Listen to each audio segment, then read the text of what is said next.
Welcome to our special series, 31 Faces of Small Business in Dalby, proudly presented by the Dalby Chamber of Commerce and Industry. And your local community radio station, 4DDD. Throughout May, we're celebrating the incredible small businesses that make our town unique. Every day we shine a spotlight on a different entrepreneur whose dedication, innovation and community spirit help shape Dalby's vibrant local community. From long-standing family businesses to exciting new ventures, these stories inspire and connect us. Today, we're thrilled to introduce another one of Dalby's outstanding small business champions.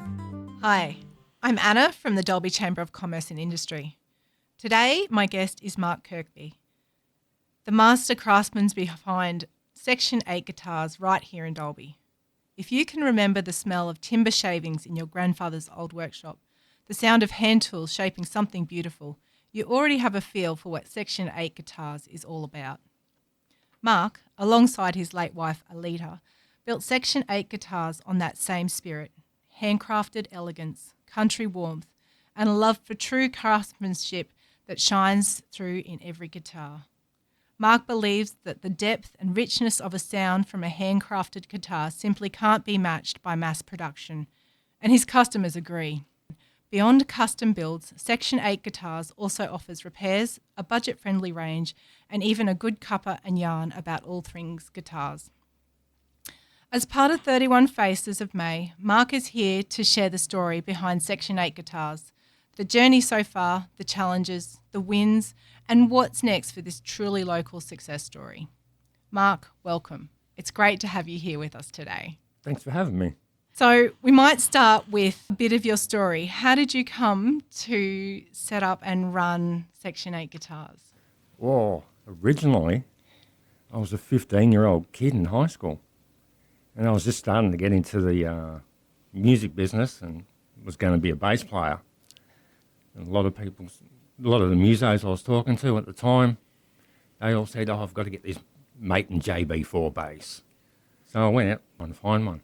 Couldn't find one, but I'd come home from school one day and my mum had said, that bass that you're after? I said, yeah, the 𝐒𝐻𝐿. She said, that company's looking for someone to employ. I said, well, set up a job interview for me. She did. Turned out I got the job. Yeah, at age 15 I left high school and hit the ground running from there. It was from day one I was building guitars for Tommy Emmanuel and Slim Dusty and everyone. It was just awesome. Wow. That's a passion from a long time ago. Oh, yeah, it is. So you learnt to build guitars back then, Yeah. and then you worked for Mater.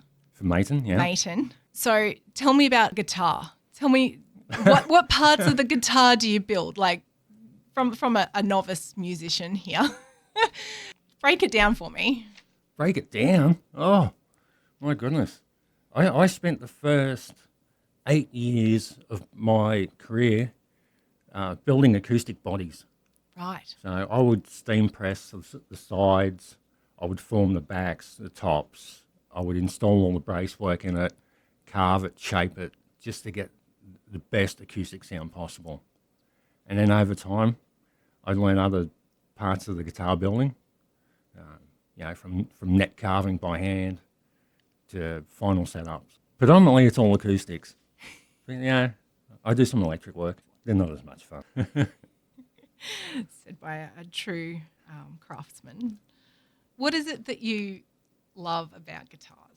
What is it when you look at a guitar that you go, I want to wake up in the morning and I want to work on this every day? It's the end product. It's the knowing that when the guitar is completed, that my two hands have created this instrument. It's something that's going to give people so much joy and passion. And it's just, it's the moment I look forward to. That magic sound coming out at the end.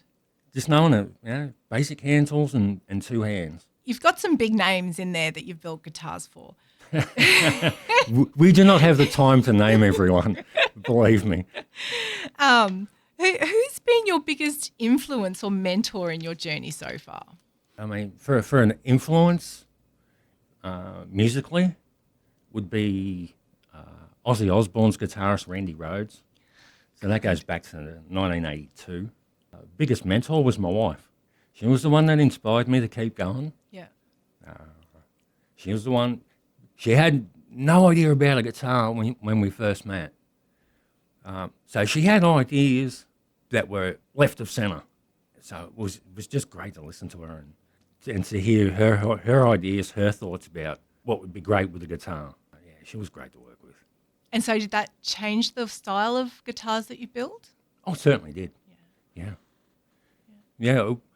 Our original idea was to solely focus on Australian timbers, and she had this visual impression of what a guitar should look like, and it didn't follow the old styles, rosewood fingerboards, and every guitar was painted red with a white scratch plate. No, she was just left of centre. It was great. A lot of inspiration came from her. If you could go back... Oh, hypothetical. If you could go back and give yourself some advice when you were starting out, what would it be?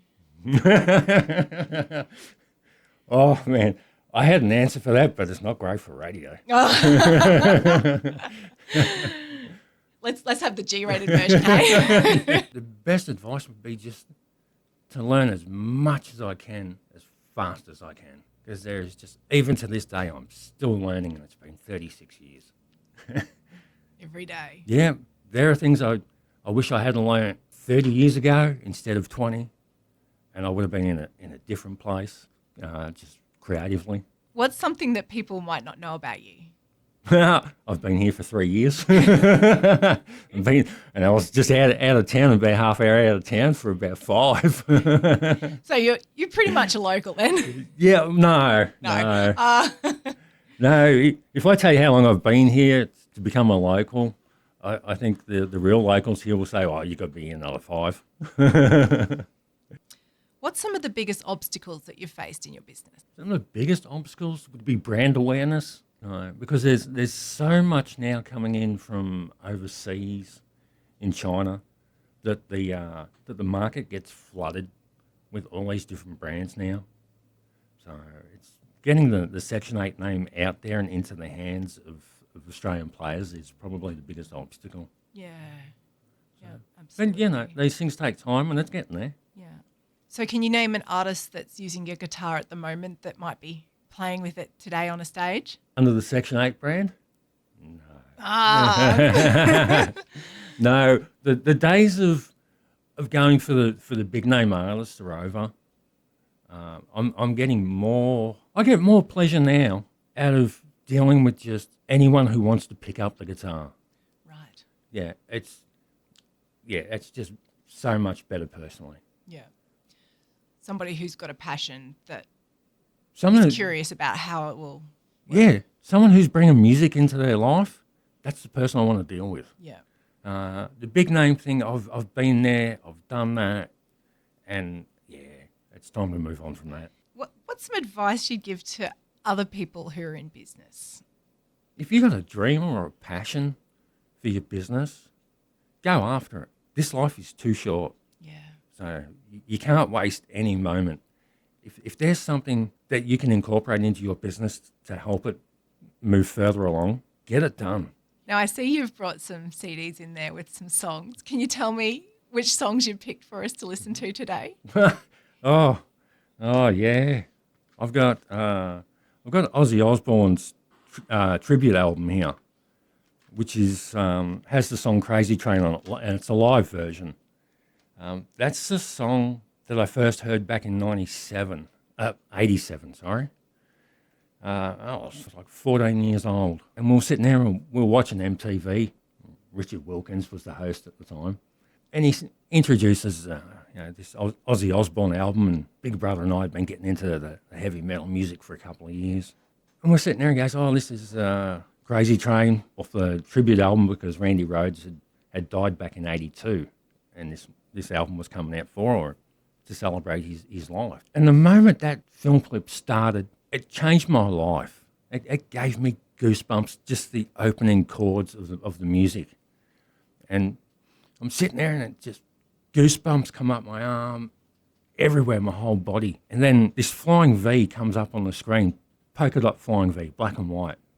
Beautiful thing. And it was at that moment then that I realised I didn't want to play guitar. this guy's phenomenal. So there's no way I'm going to be this good. But I want to be the person that builds the guitar that these guys play. So that's one of the songs I brought. Right. Wow. That's a moving That a flying purple polka dot V. a black and white polka dot V. A black and white polka dot Yeah, V. yeah. It changed my life, that guitar. So it was 2 years after that when I started building professionally. Right. You got stuck into it. Yeah. Thrown in the deep end, and it was fantastic. So did you do an apprenticeship in building guitars back then? It was not a recognised apprenticeship. It was just from day one. I had the best ever trainer I could ever hope to get.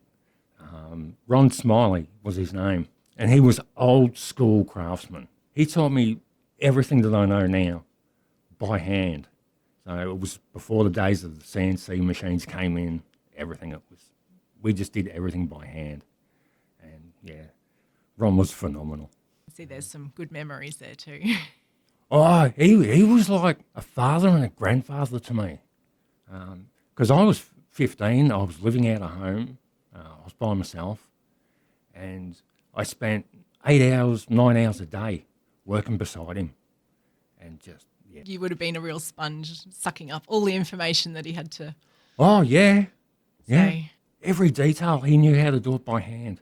He spent so much time with me, it was just fantastic. Even after hours, he was a fantastic guy. Probably one of the best humans I've ever met. Yeah. What do you love most about being part of the Dalby business community? Oh, it's meeting everyone. Yeah. Everyone is so varied and so different. It's great. You never know who's doing what and what their passions are, their interests. It's fascinating. So it's great to see, just how far people want to go. It's not like, the best we want to achieve is mediocre. Never. It's never that. It's always things are going forward. It's great. Where do you see Section 8 guitars going in the future? Where would you like to take this business? The current plan at the moment is to build it up enough so that I can get an actual factory and showroom in town. Wow. That would be amazing. Yeah. I'd love to be able to take on employees and train people how to actually handcraft a guitar and instrument. Yeah. We had a plan to have all that, the factory and the showroom, plus a diner involved in it. Like an old school. So it was an old school like jazz club, blues lounge, real smoky vibes to it, where people can just come in, kick back for as long as they like, have a feed, pick up a guitar, and just jam out a couple of numbers. That sounds like a lot of fun. That's all. That's what it's all about. It's just having fun. Yeah. All right, let's hear about the other song. Oh. I'm curious now. I tell you, the diner was Aleta's idea to incorporate that into it because she loved to cook. And she liked a play on words. Said, guitars have scratch plates. And she loved the blue plate diner. She said, if we ever get it big enough, let's call it the scratch plate diner. Scratch plate, yep. Yeah. So we're going to work. I'm going to work towards fulfilling that. Yeah. So, sounds great. the other song, oh my goodness, is a Pat Boone song. Okay, you'll have to fill me in because I'm guilty. Never heard of Pat Boone. Who is Pat Boone? Pat Boone from the 50s and 60s. Yeah, great singer. Very laid back, just very cool. The joke around our house was that Pat Boone was a misunderstood genius. Okay. So he did an album many years back now, which was just so out of his style that you just have to love it. He's done a heavy metal album, just heavy metal covers, but he's used a big band to do it. Like a brass band. Yeah. Like an orchestra almost. Yeah, like a 15-piece big band, and he's done some great heavy metal covers, some classics. But the one that really grabs me the most is he's done a cover of Judas Priest's "You've Got Another Thing Coming." It's just fantastic. So, Mark, if someone local wanted to get some repairs done to their guitar, can you fill me in on what the experience might be like? It would be a learning curve. If I do a repair on somebody's guitar, I'd like to inform them about the whole process of how it's going to be fixed and how they can avoid further issues like that from, happening again. Yep. And I like it if a musician has a better understanding of their instrument when they leave. So that they can get the best out of their instrument. Yeah. It works hand in hand. Yep. Yeah. The better their guitar plays, the better they know how to generally maintain it, the happier they're going to be. The more they're going to be inspired to pick it up. So let's go back to the start of Section 8. Can you tell me how it got started? I was working in real estate. Real estate? Yeah. Really? Yeah. You don't see me as the real estate kind of guy. No, it was the one thing I didn't know about running a business was sales, working in the retail side of it.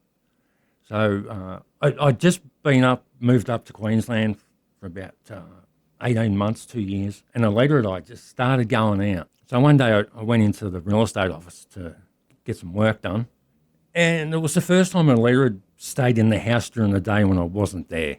She's pretty industrious, so she wanted to know what I was all about.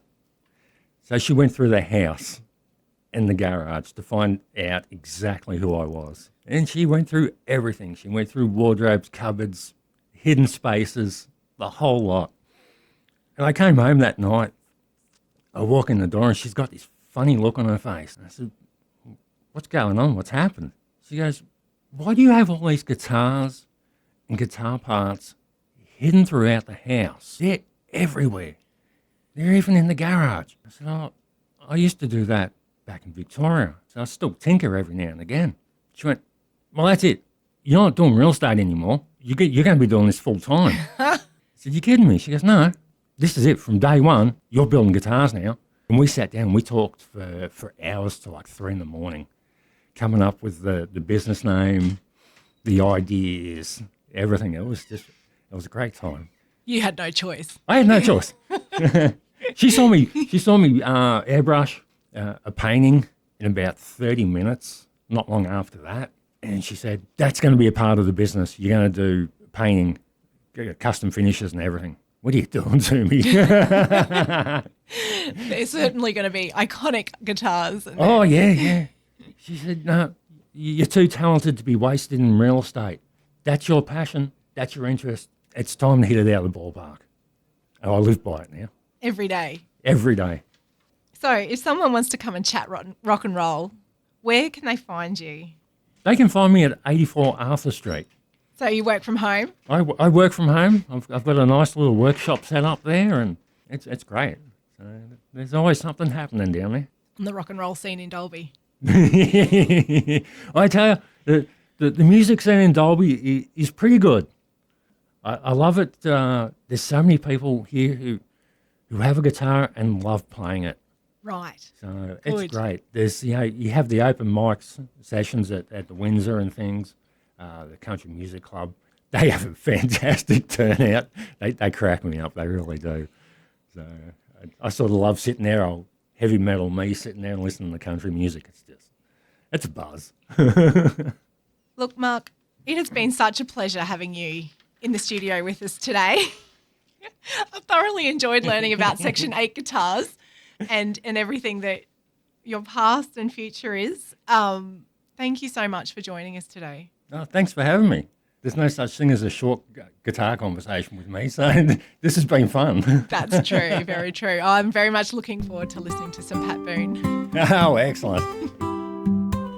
Thanks for joining us for 31 Faces of Small Business in Dalby, proudly brought to you by the Dalby Chamber of Commerce and Industry.